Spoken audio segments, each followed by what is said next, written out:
हाय प्यारे बच्चों, SSC press परीक्षा के लिए मैं अगला चैप्टर का रिवीजन बहुविकल्पी का करवा रहा हूँ। आप लोग ध्यान से देखें और समझने की कोशिश करें।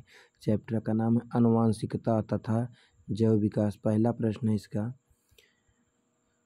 आनुवांशिकता के प्रयोग के लिए मेंडल ने निम्नलिखित में से कौन से पौधे का उपयोग किया था? बच्चों, मटर के पौधे का उपयोग किया था। अगला क्वेश्चन है, पृथक्करण का नियम प्रस्तुत किया था, किसने किया था? तो किया था ग्रेगर जॉन मेंडल ने। अगला, मटर के पौधे का गोल आकार तथा बीज का रंग है तो क्या होता है? प्रभावी होता है। विपरीत लक्षण के जोड़ों को क्या कहा जाता है? तो कहा जाता है युग्मक, विकल्पी या एलोमार्फ। अगला है, F2 पीढ़ी में 3:1 अनुपात प्राप्त होता है तो ये अनुपात किसमें प्राप्त होता है? ये प्राप्त होता है एक संकर क्रॉस में। अगला है, उद्यान मटर के अप्रभावी लक्षण होते हैं तो कौन से अप्रभावी लक्षण होते हैं? ये होते हैं झुर्रीदार बीज। अगला है, DNA अणु होता है तो DNA अणु में क्या होता है क्या नहीं होता ये आपको बताना है। तो इसमें होता है आपका एडेनोसिन प्लस ग्वानिन बराबर साइटोसिन प्लस थायमिन। यूरेसिल नहीं पाया जाता है इसमें। अगला है, निम्नलिखित में से फ्यूरिन क्षारक होते हैं तो कौन से फ्यूरिन क्षारक है? ग्वानिन है। निम्न में कौन सा आनुवांशिक पदार्थ है? तो इसका है DNA।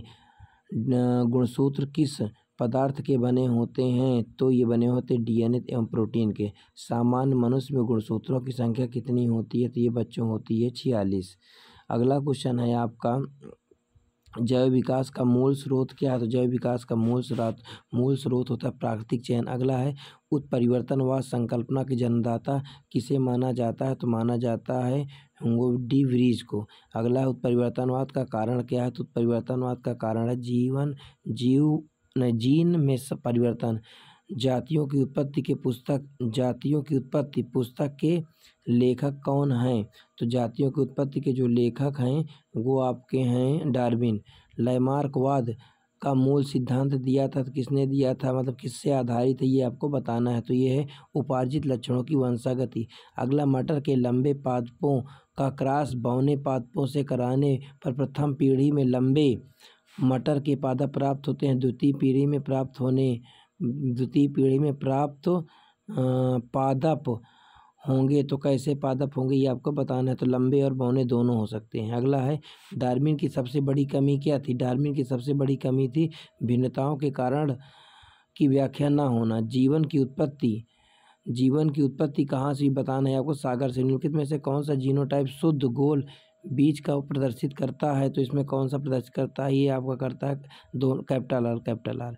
अगला है, नर मानव के लिंग गुणसूत्र होते हैं तो ये बच्चे होते हैं X और Y, ये तो जानते हो। अगला क्वेश्चन है, समजात अंगों का उदाहरण है। तो समजात अंगों का उदाहरण है हमारा हाथ तथा कुत्ते के अग्रपाद।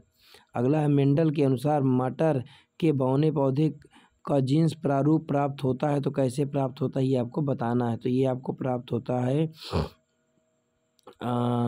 स्मॉल टी, दोनों स्मॉल टी होंगे। अगला है, सी सही है। विज्ञान की वह शाखा जिसमें जीवाश्मों का अध्ययन किया जाता है उसे किस शाखा के अंतर्गत माना जाता है ये आपको उत्तर बताना है। तो ये माना जाता है पैलियोंटोलॉजी।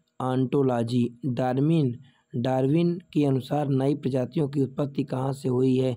प्राकृतिक वर्ण से हुई। अगला, DNA पाया जाता है तो DNA पाया जाता है केंद्रक में। धन्यवाद बच्चों, अगला वीडियो तुरंत आपको मिलेगा भी।